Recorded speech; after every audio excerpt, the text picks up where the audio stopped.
on Sewing with Sandy. We're going to talk about draping the hip length. So this would be the last one in the series of draping lengths. We started with draping the shoulder, draping the bust, draping the waist, and now we're going to drape the hip. And this is basically length. And you want to start at the top, work your way down, and the hip would be the last one. And it's pretty much the easiest one to do. You can make hip adjustments at the waistline. Sometimes when you make this waist adjustment, it brings the hips up or lengthens the hips because your torso is long, and they sort of go hand in hand, the hip and waist. But if you're working on something like this coat, say, that has this beautiful line that should run right along your hip because it has these secret pockets in it, it's a really cool coat. I'll put the information in the web page that goes with this on the pattern. This is gorgeous. This is a boiled wool from Minerva. It's beautiful. But you want this line to fall correctly. So this may be a matter of lengthening this piece or lengthening this piece, because you don't want this pocket to be up here, right? If you're really tall, you don't want it to be up by your waist. You definitely want this to be longer. So when we're draping the waist, we're concerned about the length from here to here. Right now we want to make sure that the length from here to here is also correct. And that can be fixed at the waist or it can be fixed at the hip line. Take, for instance, trousers. This is a pair of trousers. It's a silhouette pattern 3101, and this fabric is also Minerva. It's a Minerva exclusive. It's gorgeous, right? It's a rayon challis. We're going to concern ourselves with where the waist falls on our body, because this is the waistline, and then how these hips fall. So let me bring you in for a closer look. First, we're going to look at this coat, and you can see that there's a seam here along the hip line, and we want that seam to hit exactly in that general area.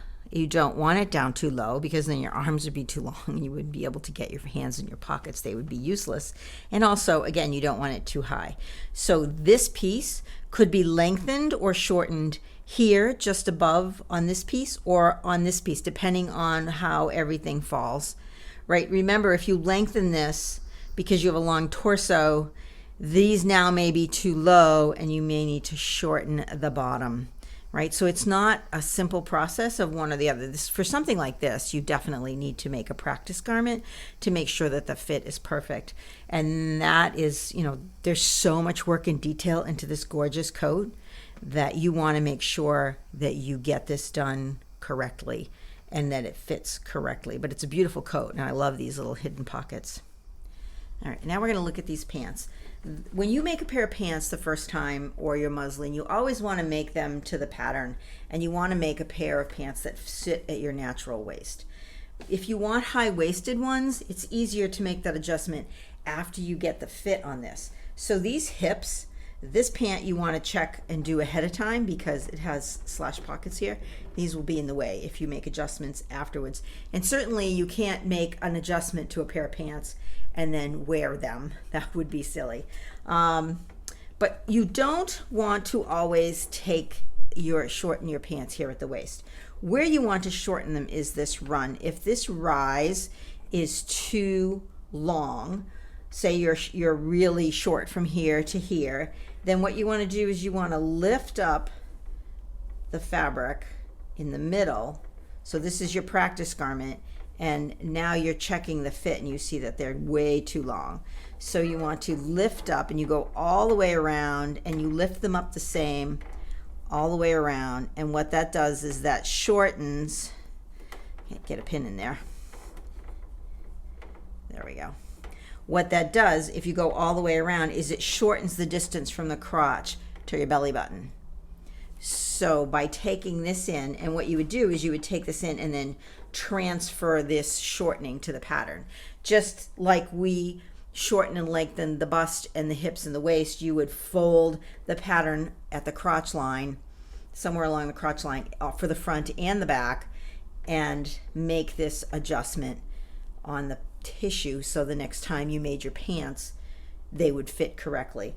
Conversely, if they were too short, like if you were putting them on and this belly button thing was way down here and you didn't want to wear them like that, you would go and slash the pattern and add length here.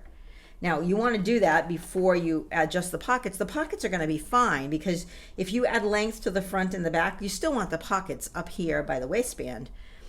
So we're not going to change the pocket. What we're doing is changing this run and this rise that goes up and down the front and the back of the garment, shortening or lengthening that. And along those lines, what will happen is the hips will fall into place. If the pattern is drafted well, the hips will fall perfectly into place. So if this is too short, or if you find that your pants are like too far down, so say they're too far down, or they are, which is one of my problems when I make pants, they tend to be way up above my natural waistline. So I need to shorten this to get them to fit properly. So you want this waist to fit properly, and you also want to have room in the crotch. Now don't make them too tight. You need to be able to sit in them, and you need to have room to move back and forth when you sit in them. But making making a hip adjustment is really simple. And again, it's just a matter of lengthening or shortening the trousers or the skirt or the jacket in above the hip area. So if there's a huge hip bump, you want to get that hip bump where it fits your body.